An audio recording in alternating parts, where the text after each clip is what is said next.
প্রিয় ভক্তমণ্ডলী, সাদর বন্দন। আজ আমি আপনাদের সামনে এমন এক ভক্তের কথা নিয়ে উপস্থিত হয়েছি, যার জীবনে একাধারে অভিশাপ এবং আশীর্বাদ নেমে এসেছে। যিনি ছিলেন অমর, যিনি সহস্র জন্ম নিয়েও মৃত্যুর স্বাদ কখনো গ্রহণ করেননি। আজ জানব সেই মহান আত্মার কথা, যিনি মহর্ষি কাকভূষণ্ডী। আজ তার জীবনী, তার নিজের মুখে আমরা আসুন আস্বাদন করি। গঙ্গার ধারে সোনালী সূর্যের শেষ রশ্মি জলে পড়ে ঝিলমিল করছে। বাতাসে ধূপের গন্ধ। বটগাছের ছায়ায় বসে আছেন কালো রঙের এক কাক, কিন্তু তার চোখে এমন আভা যেন যুগের পর যুগের জ্ঞান সেখানে ভেসে আছে। চারপাশে অগণিত ঋষি, দেবতা, গন্ধর্বরা বসে আছেন শ্রদ্ধায়। যিনি অসংখ্য কল্প ধরে রামের লীলা দর্শন করেছেন, যিনি যুগে যুগে ভক্তদের হৃদয়ে আলো জ্বালিয়েছেন, তিনি অন্য কেউ নন, মহর্ষি কাকভূষণ্ডী। যিনি ছিলেন প্রকৃতপক্ষে আধ্যাত্মিক পথের দিশারি। আসুন আজ আমরা শুনব তার নিজের মুখে তার জীবনের অদ্ভুত কাহিনী। মহর্ষি কাকভূষণ্ডী বললেন, আজ থেকে বহুকাল আগে অযোধ্যার এক শূদ্রকুলে আমার জন্ম হয়েছিল। পিতা মাতা আর তাদের একমাত্র সন্তান আমি। আমি শুরু থেকেই শিব ভক্ত ছিলাম। কোনো এক সময় গ্রামে দুর্ভিক্ষ দেখা দেয়। পিতামাতা মারা যাওয়ার পর আমি অনাথ হলাম। এক সময় খাদ্যের অভাবে গ্রাম ত্যাগ করে আমি পৌঁছে গেলাম উজ্জয়িনীতে। সেখানে এক ব্রাহ্মণ আমায় আশ্রয় দিল। আমি তার মন্দিরে সেবার কাজ করতাম। আগেই বলেছি, আমি ছিলাম শিব ভক্ত। আমার মনে খানিকটা অহংকারও ছিল, তাই আমি অন্য কোনো দেবদেবীকে কখনো মান্যতা দিতাম না। একদিন শিব মন্দিরে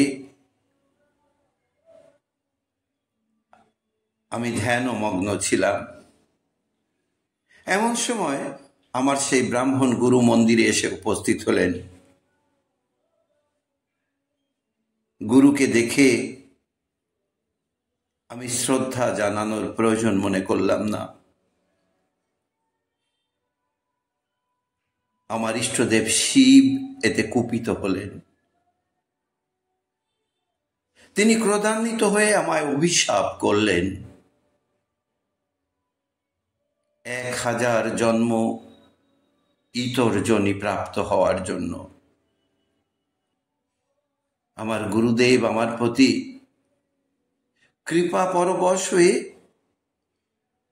দেবাদিদেব মহাদেবের কাছে করুণা ভিক্ষা করলেন। মহাদেব প্রসন্ন হয়ে আমায় মৃত্যুর যন্ত্রণা থেকে মুক্তি দিলেন। প্রথমে সাপ, তারপর কত শত সরীসৃপ হয়ে আমি জন্ম নিলাম। এইভাবে ধীরে ধীরে আমার 1000 জন্ম পার হয়ে গেল। সুধী ভক্তমণ্ডলী, মন দিয়ে শ্রবণ করুন আমার জীবনের সেই করুণ কাহিনীর কথা। এরপর ত্রেতা যুগে আমি জন্ম নিলাম অযোধ্যার এক উচ্চ বংশীয় ব্রাহ্মণ পরিবারে। শৈশবে ছিলাম আমি অত্যন্ত বুদ্ধিমান এবং ঈশ্বর ভক্তিতে আমার তেমন কোনো আগ্রহ ছিল না, বরং আমি ছিলাম শিব ভক্ত। কখনো রাম নাম মুখে উচ্চারণও করতাম না, কিন্তু আমার হৃদয়ে ছিল অদম্য পিপাসা। কিসে আত্মজ্ঞান লাভ হবে? তাই গুরুর সন্ধানে খুঁজতে খুঁজতে একদিন পৌঁছে গেলাম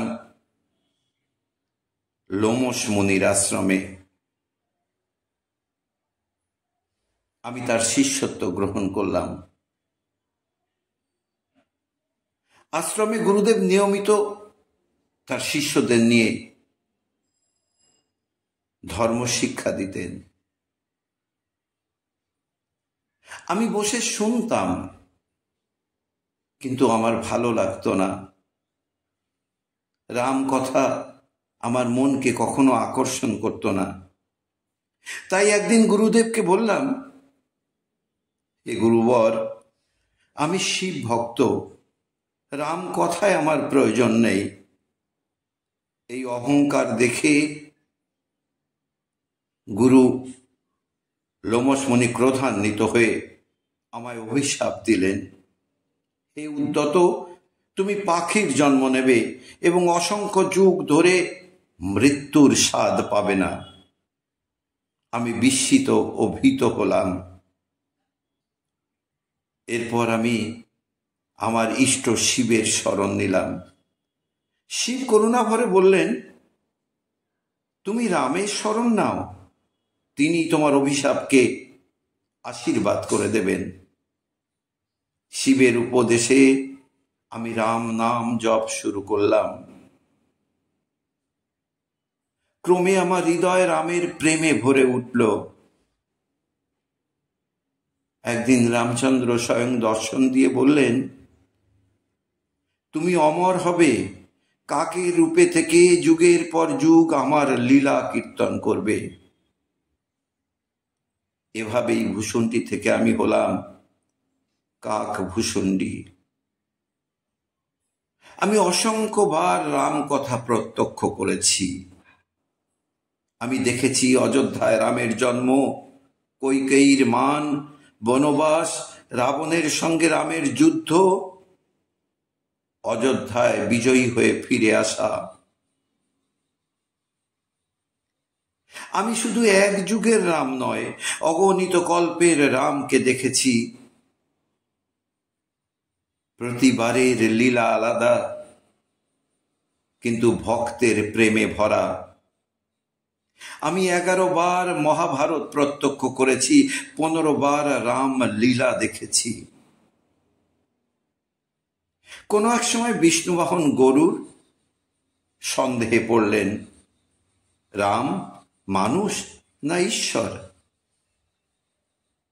শ্রী বিষ্ণুর আদেশে গরুর এক সময় কাকভূষণ্ডীর কাছে এলেন। কাকভূষণ্ডী মধুর কণ্ঠে বললেন, হে পক্ষীরাজ গরুর, রামের মহিমা বোঝা যায় না যুক্তি দিয়ে, তা বোঝা যায় ভক্তি দিয়ে। আমি অসংখ্যবার মৃত্যু দেখেছি, কিন্তু রাম নাম জপ করলে মৃত্যু ভয়ঙ্কর নয়, এটি এক নূতন যাত্রা। এরপর আমি রামের লীলা বিশদভাবে পক্ষীরাজ গরুরকে শোনালাম। গরুরের সন্দেহ দূর হলো। এরপর কাকভূষণ্ডী বলেন, যে রাম নাম জপ করে সে মৃত্যুকে ভয় পায় না। আমি অমর হলেও জানি একদিন শরীর যাবে, কিন্তু রাম শরণ সে তো অক্ষয়। জন্ম মৃত্যুর চক্রে মুক্তি পেতে হলে রামের শরণ নাও, শ্রীহরির শরণ নাও। কাকভূষণজি বললেন, অহংকার পতনের কারণ, ভক্তির আগে বিনয় প্রয়োজন। শরণাগতি একমাত্র মুক্তির পথ। ঈশ্বরের কাছে আত্মসমর্পণই সর্বশ্রেষ্ঠ উপায়। আর ভক্তি যুক্তির ঊর্ধ্বে।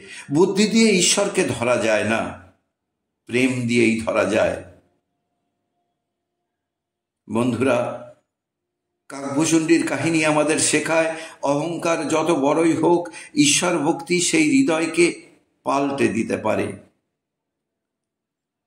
রাম নাম জপ করো, কৃষ্ণ নাম জপ করো, জীবনের প্রতিটি মুহূর্তে ভক্তিকে জাগ্রত রাখো, আর মৃত্যুর ভয় তোমাকে স্পর্শ করবে না।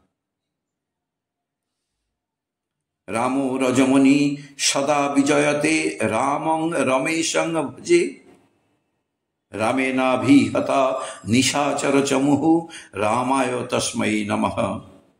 রঘুনাথ সর্বদা বিজয়ী, আমি তাকেই ভজন করি, তার মহিমায় অশুভ শক্তি ধ্বংস হয়, তাকেই প্রণাম। প্রিয় ভক্তমণ্ডলী, আজ এ পর্যন্ত। পর্বটি ভালো লাগলে লাইক ও শেয়ার করতে ভুলবে না। চ্যানেলে নতুন হলে চ্যানেলটি সাবস্ক্রাইব করে নোটিফিকেশন বেল প্রেস করুন, যাতে সবার আগে নোটিফিকেশন আপনার কাছে পৌঁছায়। আজ এ পর্যন্ত। সবাই মিলে বলুন রাধা রাধা।